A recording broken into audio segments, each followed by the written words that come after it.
Amém? Um bom dia a todos. Que a graça e a paz de Jesus Cristo seja com todos os irmãos. Amém? Quero agradecer aqui o Coral Jovem da Penha. Eu estava conversando com o reverendo Wellington. Eu falei, gente, será que essas músicas são autorais? Porque é difícil hoje em dia você ver letras robustas, teologicamente robustas, bíblicas, com um arranjo contemporâneo. Então, parabéns a todos vocês, tá? Eu quero agradecer ao reverendo Wellington, ele que é um amigo querido, e você sabe que existe um livro do Gary Chapman, talvez alguns de vocês já tenham ouvido falar, As 5 Linguagens do Amor.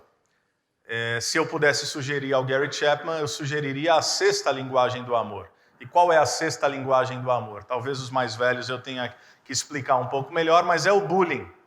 É o bullying, ou seja, o que o reverendo Wellington acabou de fazer aqui, dizendo, tá vendo aí, a igreja, nome diferente, Calvary, então é porque a gente se ama. É uma demonstração de afeto, entende?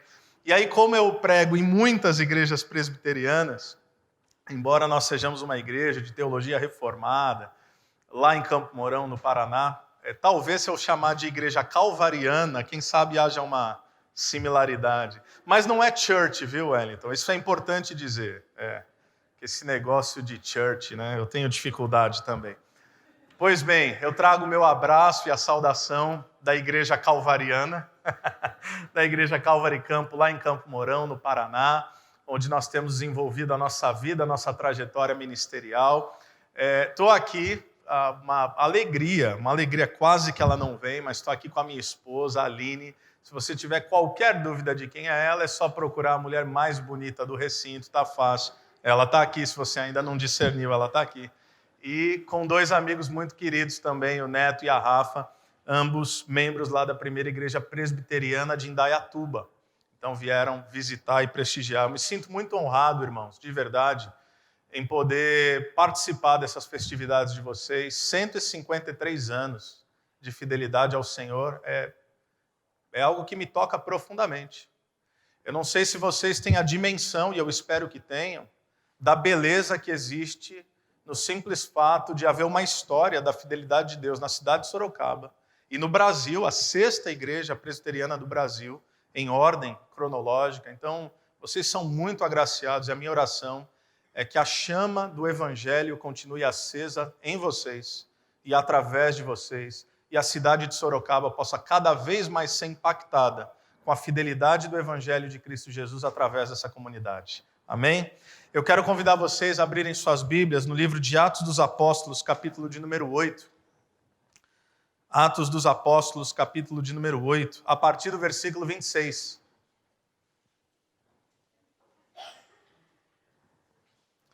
Leio na Nova Versão Internacional, talvez haja alguma diferença na sua versão. Atos 8, a partir do versículo 26, até o versículo de número 40. Podemos ficar de pé para a leitura da palavra de Deus?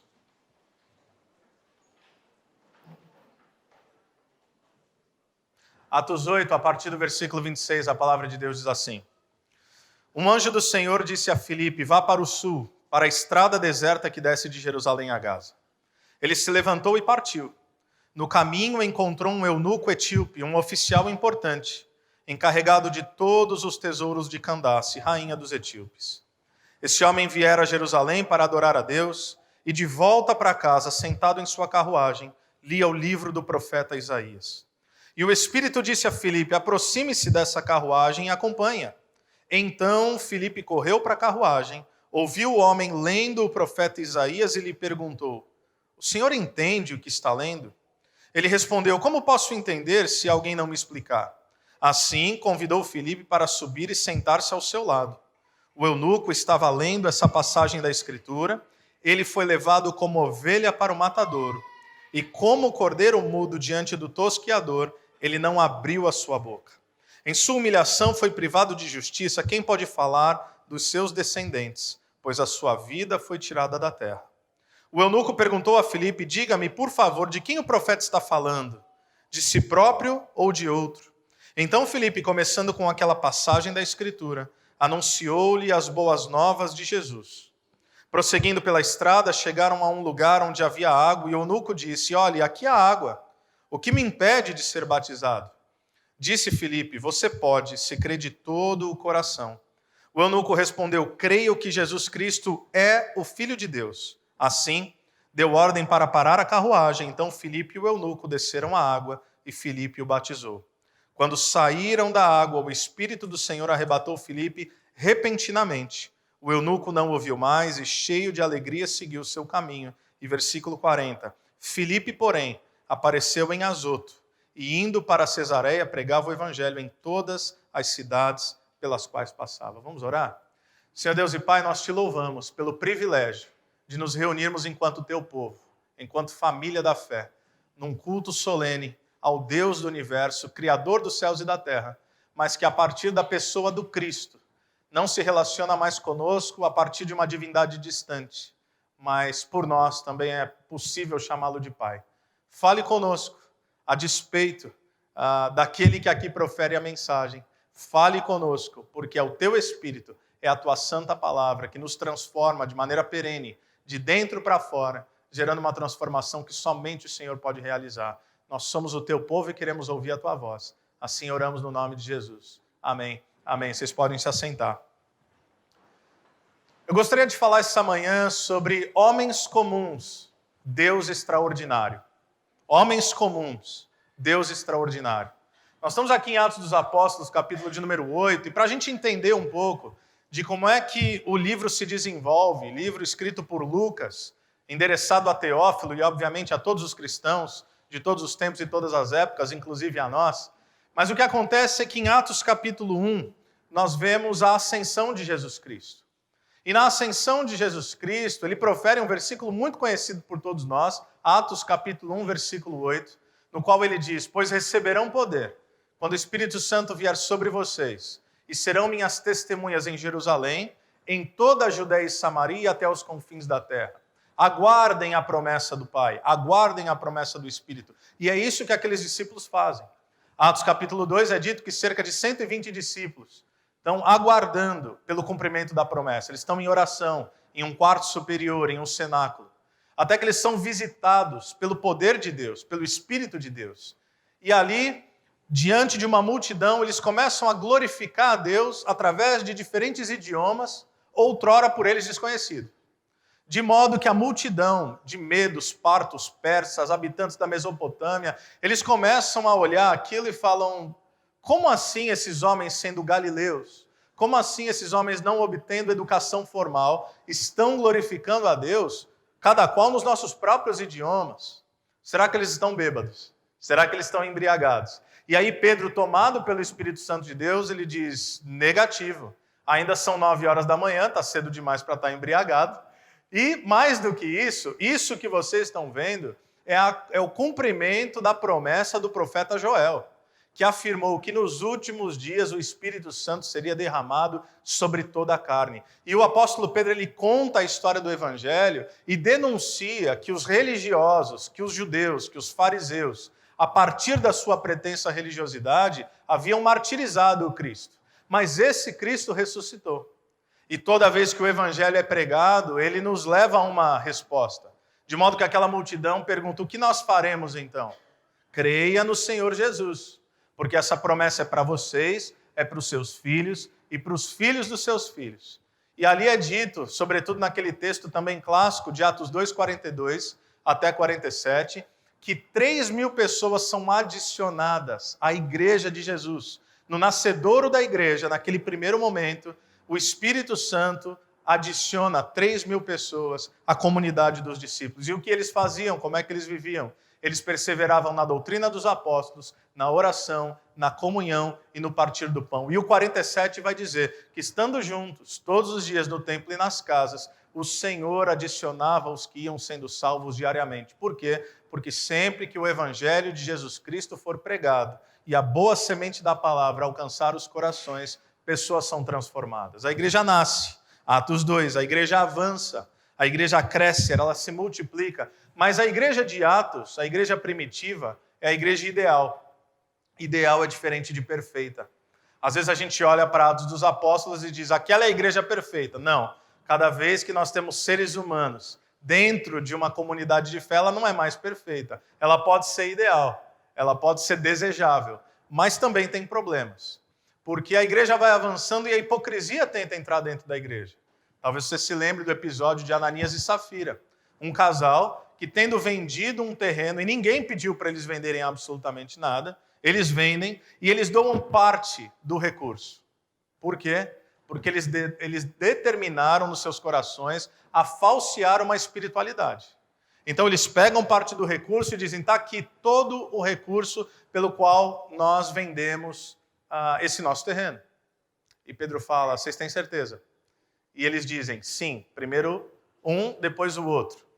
E Pedro diz, vocês não estão mentindo a mim, não estão mentindo a homens, vocês estão mentindo ao Espírito Santo de Deus. Ambos caíram mortos. A cidade foi tomada de temor e tremor, porque viu-se que o povo de Deus era um povo que caminhava em integridade. A história avança até que nós chegamos em Atos capítulo 6. O primeiro real problema da igreja primitiva é um problema de ordem social. Interessante que as viúvas de fala grega, de fala helênica, elas estavam se sentindo negligenciadas, porque elas disseram, é uma igreja essencialmente judaica, nós estamos sendo vítimas de um preconceito étnico. E a igreja então chega para os apóstolos e diz, vocês têm que resolver.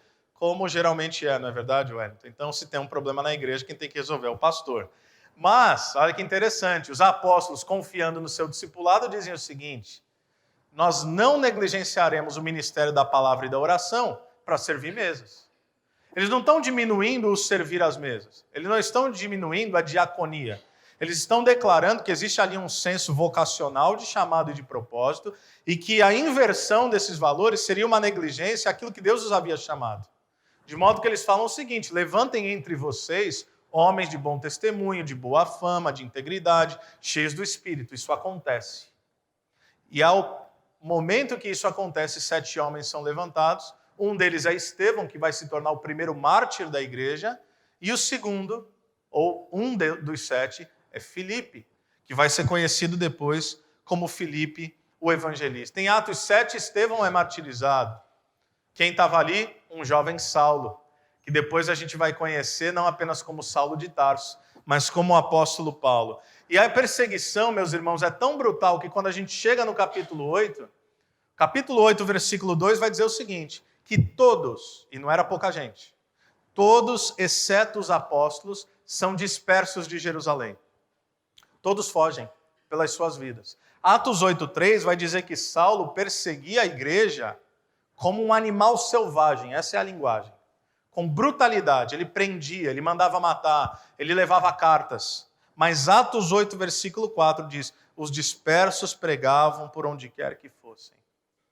Antes até mesmo do nosso texto, a primeira coisa que a gente precisa observar aqui, importantíssima, é que em Atos 8:2, todos são dispersos. Em Atos 8:4, todos os dispersos pregam o evangelho por onde quer que fossem.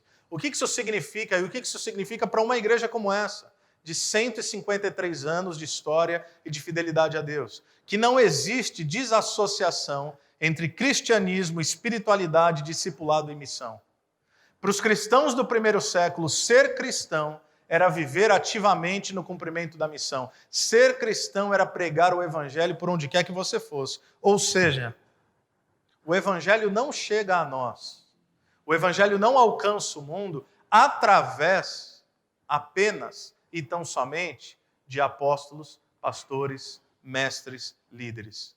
Sobretudo, esse evangelho que nós proclamamos hoje e que chegou até nós como legado de fé, chegou através de gente comum como eu e você. Cristãos, homens e mulheres, que decidiram ser fiéis, inclusive ao ponto, muitas vezes, do derramamento do seu próprio sangue. Porque o inimigo pensou que a igreja estava sendo dispersa, mas como Tertuliano disse, eles não sabiam que o sangue dos mártires é a semente da igreja. Ou seja, diáspora, diaspeiro, dispersão, dá essa ideia de que Deus estava semeando no mundo inteiro um povo seu, fiel, para que o evangelho se espalhasse. Então, aqui nós chegamos em Atos capítulo 8 e nós vemos Filipe. Filipe vai a Samaria, interessante, porque era parte do cumprimento de Atos 1:8, Judeia, Samaria e até os confins da terra. Um avivamento acontece. Você vê isso no versículo 8. Um impostor é desmascarado, sinais e maravilhas são realizadas, o Espírito Santo é derramado e tudo isso através de um homem chamado Filipe. Mas olha comigo agora o versículo 26. Diante de tudo isso, diante de uma grande colheita, diante de um avivamento, um anjo do Senhor disse a Filipe: vá para o sul, para a estrada deserta que desce de Jerusalém a Gaza. Meus irmãos, tem gente se convertendo a rodo. O ministério de Filipe é um ministério frutífero.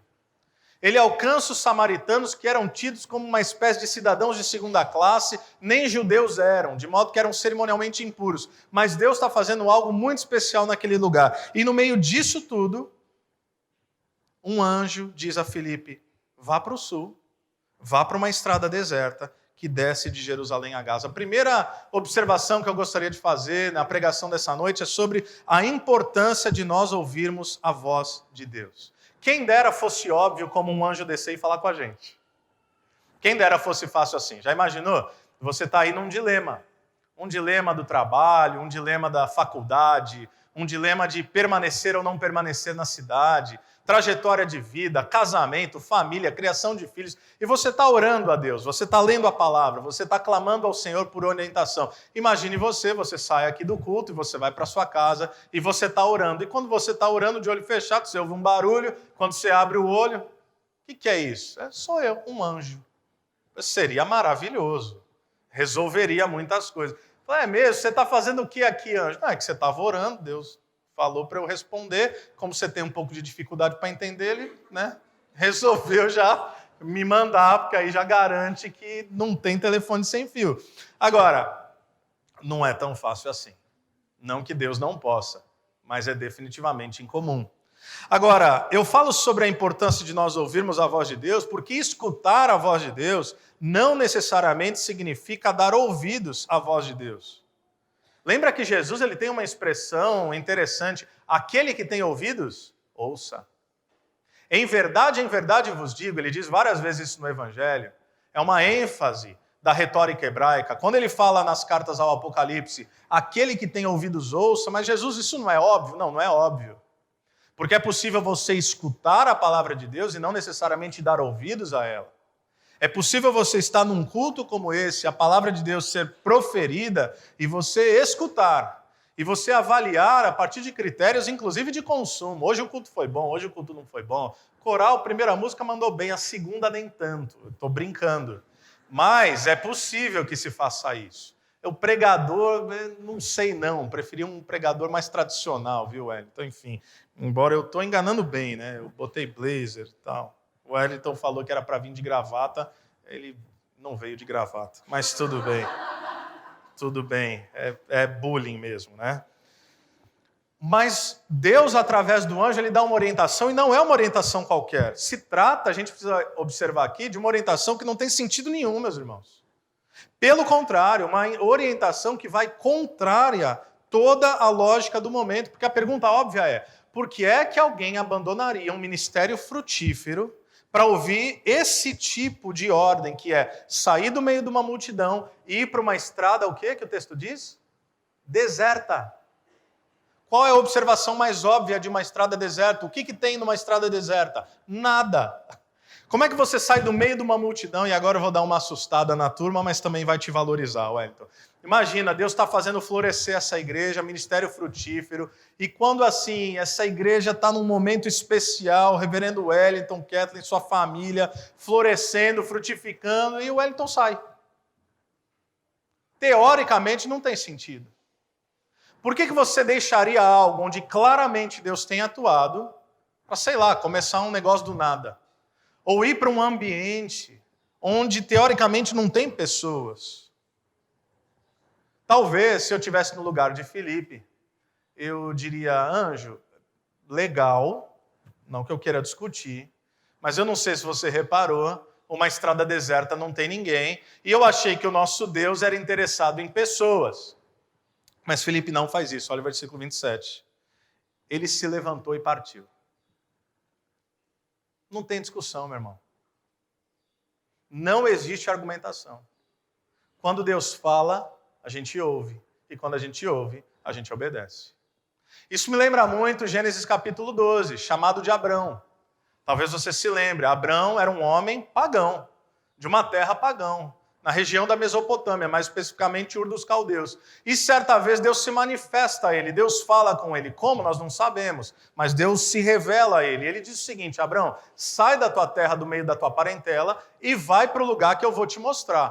Por exemplo, eu vim aqui de Indaiatuba, sou de Campo Mourão, mas estava em Indaiatuba, na casa dos meus amigos, e eu vim dirigindo. Ele falou: não, Diego, vai dirigindo aí. Eu falei: tá bom. Eu vim com o quê? Com o Waze. E mesmo com o Waze, de vez em quando ele falava: ó, é a próxima à direita, ó, é a próxima à esquerda. Eu não sei vocês. Eu não gosto de ser guiado. Eu gosto de ter o controle. Eu gosto de saber de onde eu estou saindo, para onde eu vou. O Waze é maravilhoso, porque inclusive diz que horas você chega, nos minutos. E às vezes eu tenho uma brincadeira com o Waze, eu não sei se é meio pecaminosa, eu acho que aquilo ali é um cronômetro. Então ele bate um número ali, eu tento abaixar para ver se eu ganho do Waze. Às vezes eu faço isso. Mas a verdade é que nós somos seres que queremos ter domínio sobre a nossa existência. Então, que tipo de ordem é essa de um Deus que fala: sai da tua terra? Ok, beleza, Deus está mandando, eu posso sair. Do meio dos teus parentes, tua zona de conforto? Ok, isso eu também posso sair. Vai para um lugar. Qual é a pergunta quando Deus fala vai para um lugar? Qual é a pergunta óbvia? Que lugar, ué? Como é que eu chego lá? Qual é o passo a passo? Vá para uma terra que eu te mostrarei. O que a gente aprende com Abraão e o que a gente aprende com Filipe? Que a importância da caminhada cristã nessa terra não é o destino, é a jornada. O que importa não é onde é que a gente vai chegar. Ministerialmente, academicamente, não são os louros da glória, não são o sucesso, não são as nossas vitórias. É saber que nesse processo é o nosso Deus que nos guia. Esse é o mais importante. Não importa o destino, se Jesus é o caminho e se Deus nos guia na jornada. Então, o ponto número 2 aqui é que a importância de obedecermos o mandamento de Deus. Perceba, existe a importância de ouvir a voz de Deus, mas existe a importância de obedecer o mandamento de Deus. A ordem não precisava fazer sentido. Há coisas que Deus nos fala e há coisas que Deus nos revela. Há coisas que Deus coloca na palavra que nós podemos olhar e falar: é tão difícil, é tão desafiador, eu não sei se eu estou pronto. Eu, como pastor, ouço isso várias vezes. Quando você fala uma verdade da palavra de Deus: ah, pastor, eu sei que a Bíblia diz isso, mas é que o senhor não sabe a minha situação. Eu falo: meu irmão, tem que perdoar. Não é que o senhor não sabe o que o irmão fez. Mas Deus sabe, ele mandou perdoar. Ou você acha que você foi mais ofendido que Cristo na cruz? Não foi. Então, vamos lá. Se você é um cristão, se você é um pequeno Cristo, se você é um discípulo de Cristo Jesus, então você está indesculpável, até porque o autor aos Hebreus vai dizer que na luta contra o pecado, diferentemente de Jesus, nós não lutamos até o derramamento do nosso sangue. Então tem gente que pensa: eu não estou pronto, Deus não sabe como é que é a minha realidade. A ordem não precisava fazer sentido, a ordem não precisa fazer sentido. Basta sabermos que é palavra de Deus. Basta sabermos que vem da parte de Deus. Eu me lembro, por exemplo, quando nós nos mudamos para esse último prédio onde nós temos os nossos cultos hoje. Nós éramos uma igreja bem menor, e eu lembro quando a gente estava orando, na verdade até antes disso, se eu vou pensar melhor, assim, o primeiro prédio é uma história ainda mais interessante. Nós não éramos sequer uma igreja organizada, e aí eu me reuni assim, eu convoquei todos os homens da igreja, e estávamos lá, todos nós, todos os 12, mais ou menos. Eu falei: gente, o negócio é o seguinte, eu acho que a gente precisa de um local nosso, alugado ainda, mas um local nosso, um local para que nós tenhamos uma identidade enquanto igreja, um local preferencialmente mais ao centro da cidade, porque a gente se reunia num lugar assim muito afastado, muito difícil para o pessoal chegar. E aí eu lembro que os irmãos falaram: não, bênção, pastor, poxa, legal, estamos juntos. A igreja tinha, 30 pessoas. Não era organizada ainda, a gente estava plantando. Até que eu falei assim: vamos então? Ele falou: vamos. Aí um irmão, mais prudente, não culpa o irmão, ele falou assim: pastor, diz uma coisa, qual é a faixa assim, de preço para o aluguel que a gente pode pagar? Eu falei: meu irmão, nada. Mas acho que até uns 3 mil dá. 3 mil na época. Acho que até uns 3 mil dá. Ele falou, não, pastor, acho que o senhor não entendeu minha pergunta. Ele falou, não, meu irmão, você que não entendeu minha resposta. Ele falou, não, mas quanto é que a gente tem de orçamento? Eu falei, não, acabei de responder, nada. Mas acho que até uns 3 mil dá. Ele falou, mas como assim? Aí ele viu que não ia ter jeito, que eu era mais teimoso que ele parou de discutir. Enfim, e nós achamos um local. E nós não tínhamos orçamento. E Deus proveu através da fidelidade dos irmãos. E nós reformamos aquele local por 6 meses. E quando nós inauguramos, estava tudo pago, tudo quitado, tudo certo. E igreja cheia, glorificando o nome de Deus. Então esse é apenas um dos exemplos. E talvez você tenha vários outros exemplos de momentos onde você assumiu uma postura de obediência e convicção diante de Deus, diante de uma palavra empenhada da parte de Deus, ou de uma convicção no seu coração pelo Espírito Santo, em que você foi contrariamente à lógica, inclusive, e eu não estou chamando ninguém a irresponsabilidade, mas a partir de uma profunda convicção de que quando Deus fala, a gente obedece. Porque nós não obedecemos simplesmente para sermos abençoados, mas nós obedecemos para que Deus seja glorificado. E o que acontece? Filipe vai para uma estrada deserta e olha só, versículo 27. No caminho encontrou um eunuco etíope, já é uma pessoa, já está no lucro. Um oficial importante encarregado de todos os tesouros de Candace, rainha dos etíopes. Esse homem viera a Jerusalém para adorar a Deus e de volta para casa, sentado em sua carruagem, lia o livro do profeta Isaías. Aparece esse homem. Eunuco, você sabe, era alguém castrado por conta da sua função, e esse homem em particular, o texto diz, era um servo muito importante. Mas é interessante perceber o que o texto não está dizendo, mas está implícito aqui. Porque esse homem foi para Jerusalém.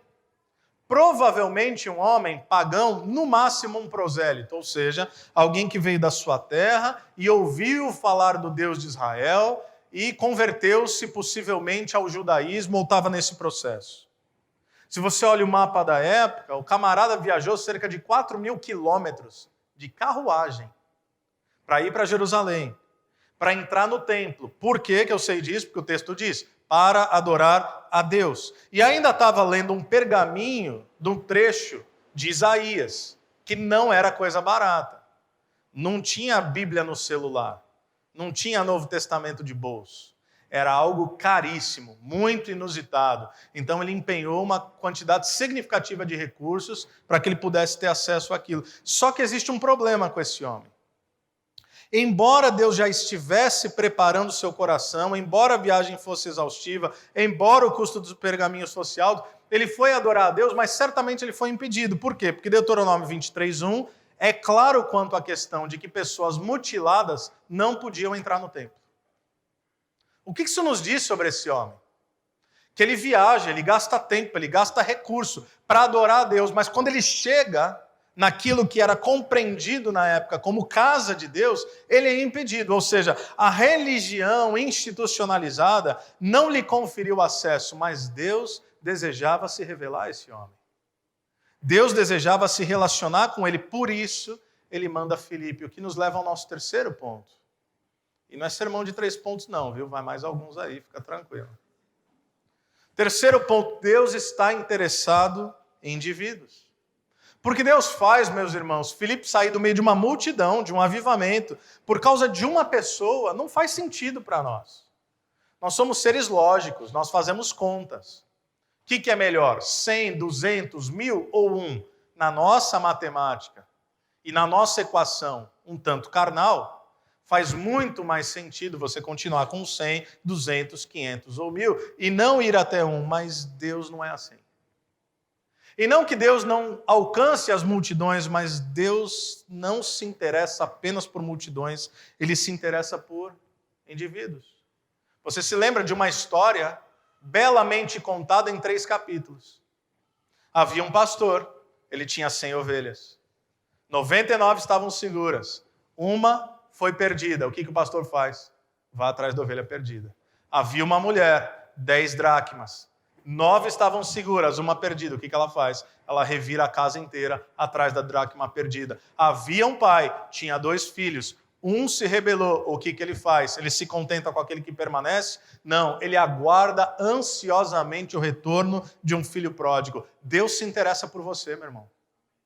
Deus se interessa por cada um de nós. Portanto, a pergunta, à luz do coração de Deus, é se nós, celebrando mais um ano de aniversário, celebrando a fidelidade do Senhor nessa igreja e nessa cidade, a pergunta é se nós estamos dispostos a igualmente nos entregarmos por pessoas, assim como reflete o coração de Deus.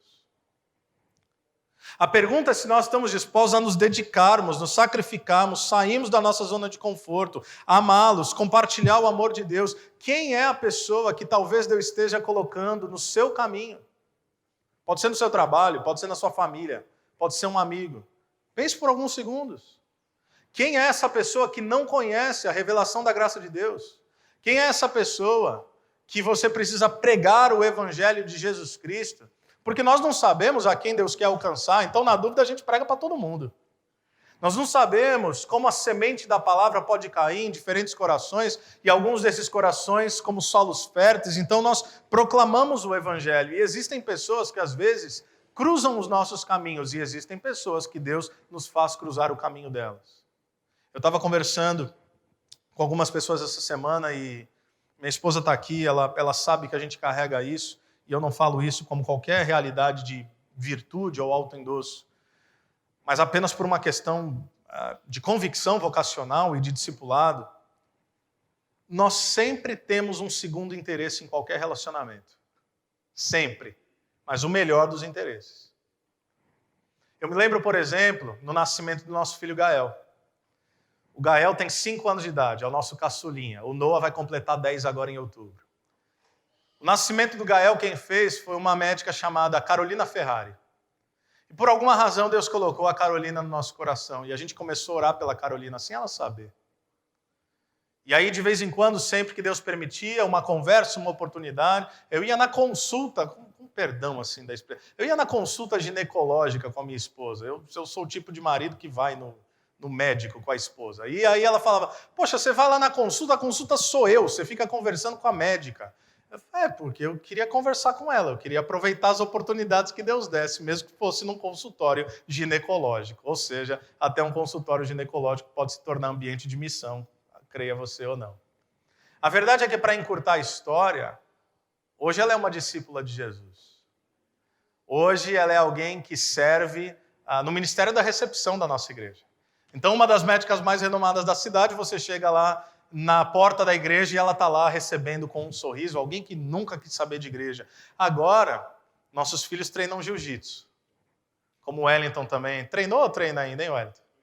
Treinou, está aposentado, né? Eu também. Dá para ver, viu, Wellington? Eu imaginei que você não treinava mais.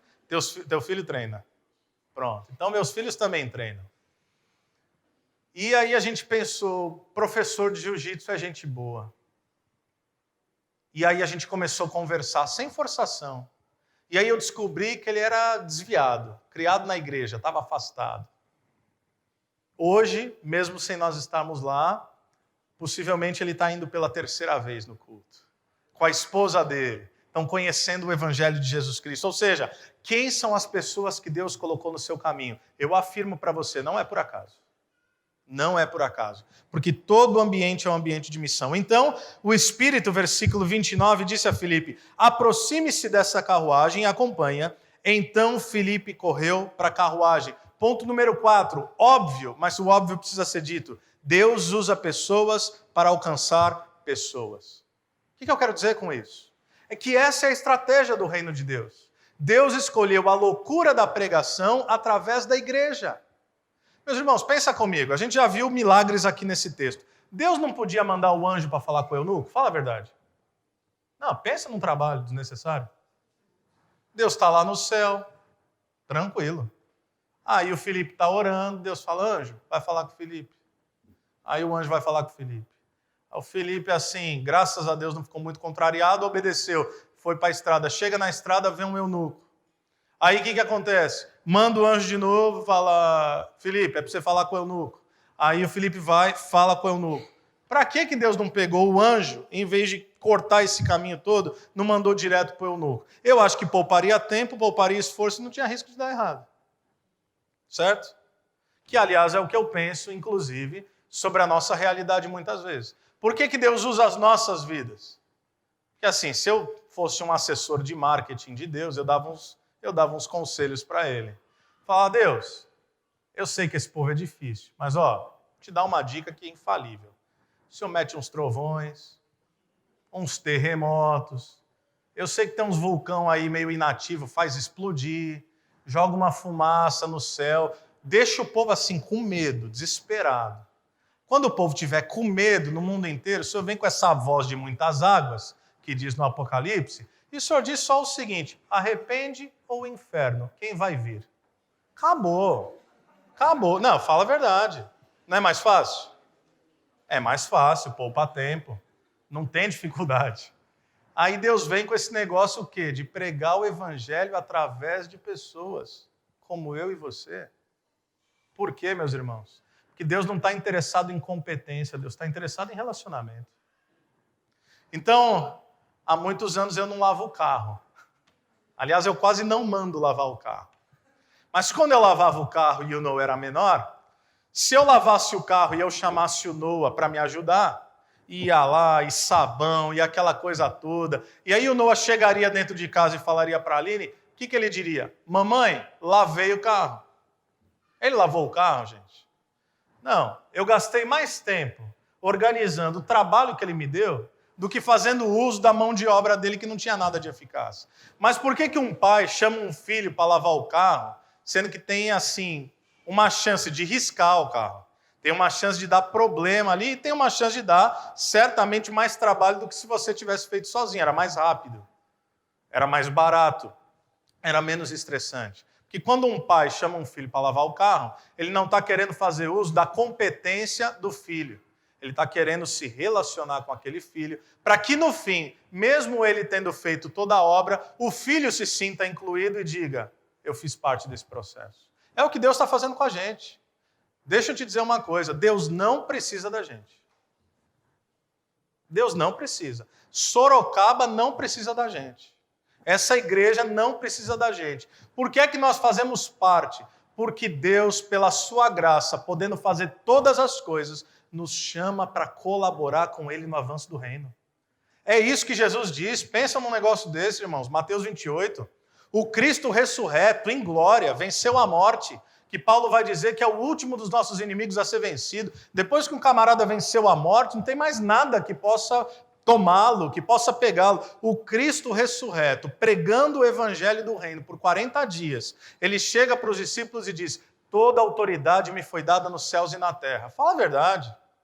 Se o Cristo ressurreto, vencendo a morte, diz, toda autoridade me foi dada nos céus e na terra, você olha para Cristo e fala o quê? Então resolve.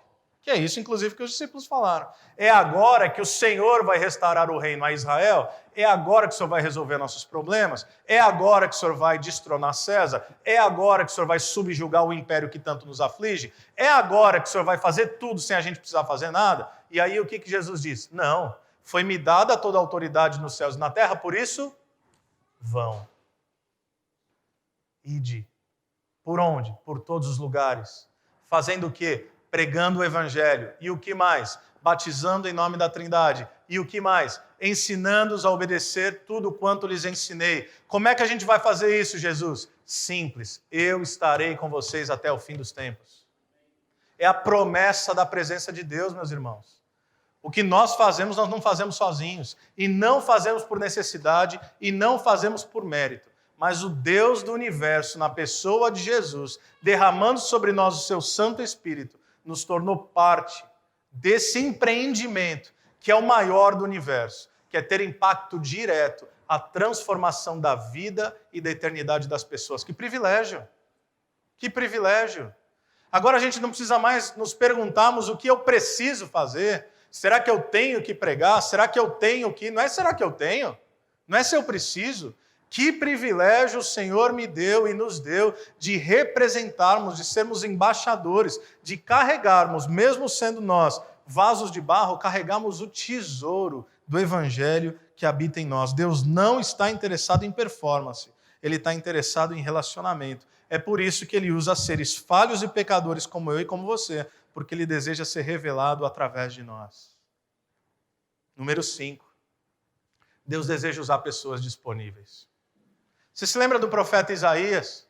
Era alguém que exercia juízo sobre todos os povos. Ai daquele, ai de você, ai do rei, ai do príncipe, ai de todos vocês, vai ter juízo. Mas quando ele se depara com a presença de Deus no templo, se lembra Isaías 6? Ele se depara com a glória de Deus, ele não consegue mais falar ai daquele, ai de você, ai do outro, ele diz ai de mim. Porque diante da glória de Deus, nós nos apequenamos, tamanha majestade. E nós falamos, ai de mim que sou homem impuro, com lábios impuros, como é que eu vou abrir minha boca daqui para frente? Talvez muitos de nós pensemos isso. Como é que eu começo? O que eu falo? Por onde eu inicio? Como é que eu evangelizo? Como é que eu prego? Como é que eu testemunho? Ai de mim! E aí o anjo toca os seus lábios. De modo que Isaías, ao perceber que Deus passeia seus olhos por toda a terra, procurando alguém que ele possa usar e enviar, ele diz, eis-me aqui, envia-me a mim. Esse é o coração de um verdadeiro discípulo de Jesus. Deus não apenas usa pessoas para alcançar pessoas. Filipe literalmente obedeceu correndo. Filipe estava disposto, Filipe estava disponível. E quando ele chega lá, o que acontece? O homem está lendo a Bíblia, gente. Pelo amor de Deus, isso é que eu chamo de ministério de bandeja, você não precisa fazer nada. Já está lá. Não é isso que Jesus diz quando ele olha as multidões? E ele é tomado de compaixão, porque é uma multidão perdida, como ovelhas sem pastor, mas ao mesmo tempo ele diz o quê? Vocês dizem, o tempo e as estações estão mudando. Passa alguns versículos, ele diz, eu porém vos digo, a colheita já está pronta. Vocês dizem, que é um texto não com essa ênfase, mas é o texto que eu vou pregar hoje à noite, Jesus é a mulher samaritana. Vocês dizem que as coisas ainda vão acontecer, eu porém vos digo, a colheita está pronta. Em outro momento, Jesus diz, a seara está pronta. O que falta? Trabalhadores. E aí ele fala, orem então para que Deus envie trabalhadores na seara. Último versículo do capítulo. No primeiro versículo do capítulo seguinte, o que acontece? Então Jesus Cristo os enviou de 2 em 2. Sabe por quê? Porque muito daquilo que a gente ora para Deus fazer, Deus está querendo usar a nossa vida como resposta. Tem alguma coisa incomodando, tem alguma coisa da nossa cidade, tem alguma coisa do nosso país, tem alguma coisa nas dinâmicas da nossa trajetória de vida, tem algum peso espiritual que tem sido colocado no seu coração, tem algum fardo que você carrega, no sentido de que algo tem que ser feito, ore a Deus e não se surpreenda se no seu pedido de oração para Deus levantar alguém para ser resposta daquilo, Deus, no seu espírito, fale ao seu coração, é você que vai ser resposta. Porque existe algo muito perigoso em orar. Deus responde. Às vezes a gente está pedindo alguma coisa da parte de Deus e a gente não se dá conta que aquilo foi colocado nos nossos corações. Então, Filipe vai, ele está lendo a Bíblia, não qualquer texto, texto de Isaías, não qualquer texto, mas o texto messiânico. O texto que falaria do sacrifício de Jesus Cristo. Ele estava tentando entendê-la, ele disse, quem dera alguém me explicasse. E existem muitas pessoas assim, gente. A colheita está pronta. Basta nós abrirmos os olhos e os ouvidos e estivermos atentos para aquilo que Deus já está fazendo. Número 6, penúltimo. Nós devemos sempre apontar as pessoas para Jesus. O que Filipe faz? Nos versículos 35 a 38, começando com aquela passagem da Escritura, anunciou-lhe as boas novas de Jesus. Eu e o reverendo Wellington temos um mentor, um professor em comum, Michael Gorin. Ele nos ensinou a sempre olhar para a palavra de Deus como uma grande história, como uma grande narrativa. Não é uma série de conselhos. Você não olha para os textos sagrados como insights, como algo bom da qual eu me utilizo, isso aqui já é um pouco mais desafiador. Não, é uma única grande história, é o princípio da cosmovisão reformada. É um Deus que cria, aí você tem a queda, você tem a redenção e você tem a restauração. Ou seja, Filipe, quando prega o evangelho, muito possivelmente a partir de Isaías, ele diz, esse é o qual os profetas falaram. Esse é aquele que aparece desde os livros antigos. Esse é aquele da qual a Torá apontou. Esse é o Cordeiro de Deus que tira o pecado do mundo. Esse é aquele que desde a queda já sabida, quando Deus olha para o homem e olha para a mulher e diz, virá de você um descendente, virá de você uma semente, e a serpente vai morder o seu calcanhar, mas ele vai lhe esmagar a cabeça, é dele que a palavra de Deus está falando, é de Jesus. Ele veio, ele viveu entre nós, Ele é o Filho de Deus, ele ressuscitou, o privilégio de apontar pessoas para Jesus. E o que acontece? O que acontece é que o eunuco diz: tem água aqui, eu posso me batizar? E aí o Filipe responde: de jeito nenhum, você vai precisar passar pelo nosso curso de 32 semanas para ver se depois você pode ser batizado. Nada contra, a gente também tem, um pouco mais curto. O ponto é que diante de uma fé verdadeira em Jesus Cristo, não há impedimentos para a absorção no corpo de Cristo. Quando você aponta alguém para Jesus e essa pessoa fala: eu quero me identificar publicamente, eu quero professar publicamente a minha fé, eu quero dizer a todos que eu sou de Jesus, tem água aqui. Será que eu posso me batizar? E aí Filipe pergunta: se você crê. E ele diz: eu creio no Senhor Jesus Cristo. Ele falou: então você está apto. Batiza aquele homem. E o que acontece? A partir do versículo 39, quando saíram da água, o Espírito do Senhor arrebatou Filipe repentinamente. O eunuco não o viu mais e, cheio de alegria, seguiu o seu caminho. Filipe, porém, apareceu em Azoto e, indo para Cesareia, pregava o evangelho em todas as cidades pelas quais passava. O que nós vemos aqui? 7º e último ponto. A verdadeira alegria na vida de um salvo. Meus irmãos, olha a trajetória dessa história. Um homem improvável que vai para Samaria, que é um lugar improvável. Ali Deus realiza coisas belíssimas. Ele recebe uma orientação extremamente improvável de ir para um lugar que ninguém iria. E ali Deus queria agir através da vida dele. A história de um sujeito improvável, que é salvo de modo improvável, através da pregação de um homem comum, como prova da ação do Espírito Santo de Deus. Deixa eu te dizer uma coisa, histórias como essa se repetem até hoje. Basta nós estarmos atentos à palavra de Deus, ouvir a voz de Deus, obedecer à voz de Deus, estarmos disponíveis diante do mandamento de Deus, porque Deus continua escrevendo as histórias. É interessante que o livro de Atos dos Apóstolos é um livro que não termina. Se você já leu Atos, você sabe disso. Você chega no último capítulo, Atos 28, e aí termina como? Paulo esperando ser julgado em Roma. E aí? O que acontece? Ele é julgado, ele não é julgado, ele é absolvido, ele é... O que acontece? A gente sabe pela história, mas o texto não diz. Parece que é um livro que termina abruptamente. E me parece que essa é a real intencionalidade do autor. Por que esse livro termina de modo abrupto? Porque a história de Atos dos Apóstolos não terminou. Ela continua através da Igreja de Jesus. Deus fazia aquilo que fez no passado. Aliás, Atos começa dizendo exatamente isso. No meu livro anterior, Teófilo, Evangelho de Lucas, no meu livro anterior, Teófilo, relatei tudo o que Jesus, olha só, começou, pode olhar, Atos 1, 1 e 2, começou a fazer e a ensinar.